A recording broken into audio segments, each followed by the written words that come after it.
जिस तरह से मैंने बात की मोहित यूसुफ साहब के दौरा काबुल से, इस पर तो मैं बात करूंगी, मगर पाकिस्तान के अंदर एक ही रोज में दहशतगर्दों ने कई हमले किए हैं, तो ये इस बात को बढ़ावा दे रहे हैं कि शायद दोबारा से पाकिस्तान के अंदर दहशतगर्दों के स्लीपर सेल्स एक्टिव हो चुके हैं। आप क्या समझते हैं? देखिए, बैक वक्त कश्मीर में बहुत सूरत हाल ख़राब हो गई है। पुलवामा में 4 आदमी शहीद हुए हैं। दूसरी जगह कौन सी है, वहाँ पे एक नौजवान को शहीद किया गया। ओवरऑल पिछले जी बडगाम की बात कर रहे हैं आप? क्या कहा? बडगाम की आप बात कर रहे हैं? जी, एक नौजवान को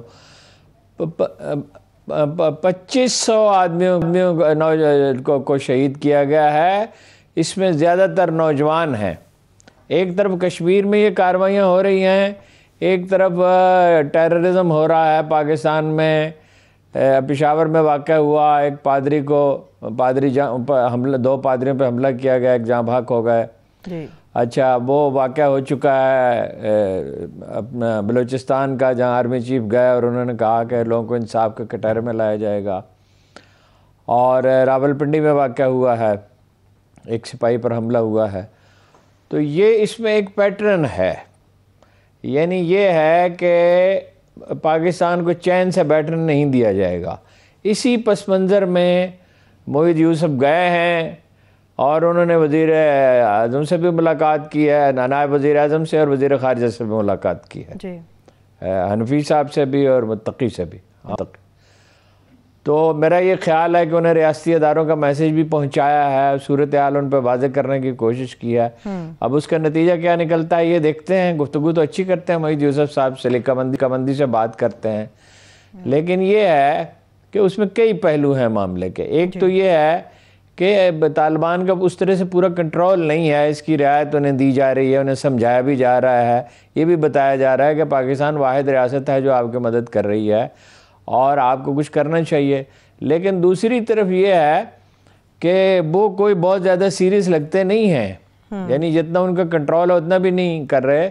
ये तो वो कर सकते हैं कि एलानिया मजम्मत करें इसकी और कोशिश शुरू करें और कुछ न कुछ पाकिस्तान को इत्मीनान दिलाएं। और मेरा ये ख्याल है कि फौरी तौर पे अगर वो हुक्म दें तो नीचे से तो कैडर तो एक ही है, इकट्ठे मिलकर वो लड़ते रहे हैं, एक जैसे उनके नज़रियात हैं, तो वो फौरी तौर पे उसकी तामील नहीं होगी। ये एक मुश्किल मरहला है, ज़रा पेचीदा है। वैसे तो पाकिस्तान ने टेररिज्म के ख़िलाफ़ जो बड़ी जंग थी वो तो जीत ली है। आपको याद है कि डेरा बुगती में और उसके इर्द गिर्द के अज़ला में भत्ता वसूल किया जाता था, पाकिस्तानी परचम नहीं लहराया जा सकता था। और फिर वो वक्त आया कि हमने खुद आज़ादाना सफ़र किया बग़ैर किसी मुहाफ़िज़ के ज़ियारत तक का कोयटा से, और 14 अगस्त को एक ऐसा जश्न बरपा था कोयटा में कि ट्रैवल करना मुश्किल था। कोई लाहौर में और कराची में और कोयटा में कोई इम्तियाज़ नहीं किया जा सकता था। तो ये सूरत हाल है। इसमें यानी पीछे इसके कौन है, TTP है या BLA है तो इंडिया ही। मैंने कल भी ये बात वाज़ेह करने की कोशिश की थी कि इंडिया है, और मगरबी ममालिक की हमदर्दियाँ चूँकि इंडिया के साथ हैं, ख़ासतौर पर अमेरिका की, इसको उछाला नहीं जाता। अब देखिए ना, पादरियों पे हमला करने का क्या मतलब है? वो तो पुरअमन शहरी हैं, उनका कोई सियासत में से ताल्लुक़ नहीं है, वो कोई फरीक नहीं है कि ये खबर बनेगी मगरबी मीडिया में उजागर होगी। अच्छा, सिक्योरिटी फोर्सेस पे हमला तो ज़ाहिर है, वाज़ेह है कि उनकी यानी कोशिश ये है कि मोरल उनका डाउन किया जाए। मोरल नहीं डाउन हो सकता, पाकिस्तान आर्मी की कामयाबियाँ बहुत हैं और इसकी भी कार्रवाई होगी। सही। इसी तरह दूसरी जगहों पे भी स्लीपिंग सेक्ट जो आपने कहा एक्टिव हो गए, तो जाहिर है एक्टिव हो गए, मगर किसी के ईमा पर एक्टिव हुए हैं ना, बिला वजह तो नहीं हुए। तो और भी जो कुछ उनके बस में है वो कर रहे हैं। देखिए, इस तरह नहीं होगा, ये नरमी से नहीं होगा। बिल्कुल तालिबान की हुकूमत पर यह बात वाज़ेह करनी चाहिए कि जो आप कर सकते हैं वो ज़रूर करें। एक चीज़ है जो उनके बस में नहीं है, उनका पूरा कंट्रोल नहीं है। नीचे उसमें ऐसे लोग हैं जिन्हें इंडिया इस्तेमाल कर सकता है। अफ़गानिस्तान में मर्सनरी हमेशा मौजूद रहे, पाकिस्तान में भी रहे हैं। ये NGOs वाले बहुत सारे मर्सनरी हैं ना, इंटरनेशनल एजेंडे पे ही काम करते हैं ना, अफवाहें फैलाते हैं, आर्मी के खिलाफ कंपेन करते हैं, उन चीज़ों पे भी तनकीद करते हैं जिसमें कुछ चीज़ों में तो इस्टेब्लिशमेंट कसूरवार हो सकती है, जिसमें वो कसूरवार नहीं है, बदअमनी बेचैनी हर वक्त फैलाए रखते हैं। और हर कहीं हैं उनके लोग, बिजनेसमैन में हैं, सियासी जमातों में हैं, NGOs में हैं, इवन मीडिया में हैं। मीडिया वाले बाद औक़ात इतना इंतशार पैदा करते हैं कि जिसकी कोई हद नहीं है। सही। तो ये बता दिया जाए उन्हें कि ये इसमें नरमी नहीं की जाएगी, यानी बातचीत तो उनसे करें, उनकी मदद भी करें। और ये जो बात लोग हमारे यहाँ करते हैं कि जी उनकी मदद क्यों कर रहे हैं, भाई मदद तो भूखों की कर रहे हैं, वो तो टेररिस्ट नहीं है। जो आदमी सर्दी से ठिठुर रहा है और खाने के लिए रोटी नहीं है, 6 साल का बच्चा है या 70 साल की बुढ़िया है या ख़ानदान का कोई और फर्द है, वो टेररिस्ट है, उसकी मदद तो की जानी चाहिए। वो तो तकाजा है। हिकमत अमली के बहुत से पहलू होते हैं। ये तो खैर वैसे ही फ़र्ज़ है, हमारे मुसलमान भाई हैं, आम लोग तो नहीं हैं इसमें शामिल, वो तो और लोग हैं इक़्तिदार के भूखे और ट्रिगर हैप्पी और जिनका जब ब्रेन वाश लोग, जो लोग हैं जिनका ज़हनी गुस्ल हो चुका है और जिनका इलाज ताकत के सिवा कुछ नहीं है। लातों के भूत बातों से नहीं मना करते। और आखिरी बात मैं ये कहता हूँ कि ये करना ही पड़ेगा, आपको सर्जिकल स्ट्राइक्स करनी पड़ेंगी, आपको ड्रोन इस्तेमाल करने पड़ेंगे।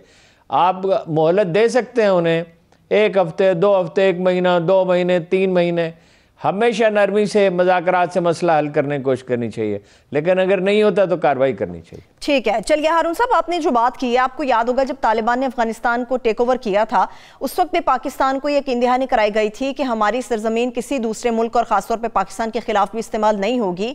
मगर अब की बार में मोईद यूसुफ साहब को यही यकीन दहानी कराई गई है कि यकीन कराते हैं कि पाकिस्तान के खिलाफ हमारी सरजमीन इस्तेमाल नहीं होगी। क्या अब ये यकीन दहानियां कोई मानी रखती हैं, या फिर पाकिस्तान का आप समझते हैं वाहिद हल यही है कि सर्जिकल स्ट्राइक्स ही होनी चाहिए और दुश्मन का मुकाबला उसी तरह से करना चाहिए जैसे मुनासिब होता है? नहीं, यकीन दहानी की कोई हैसियत नहीं है, हैसियत होती है अमल की। वो एक हमारे मरहूम महमूद गाजी साहब थे, वो वाइस प्रेसिडेंट रहे इसके इंटरनेशनल इस्लामिक यूनिवर्सिटी के। उन्होंने एक दफ़ा ख़त लिखा डॉक्टर हमीदुल्लाह को, फेमस स्कॉलर जिनका बहुत बड़ा मर्तबा है और जिन्होंने बड़ी तहकीक की है बहुत सी चीज़ों पे। हदीस पे उनकी तहकीक ऐसी है कि जिसकी मिसाल नहीं मिलती पिछली कई सदियों में।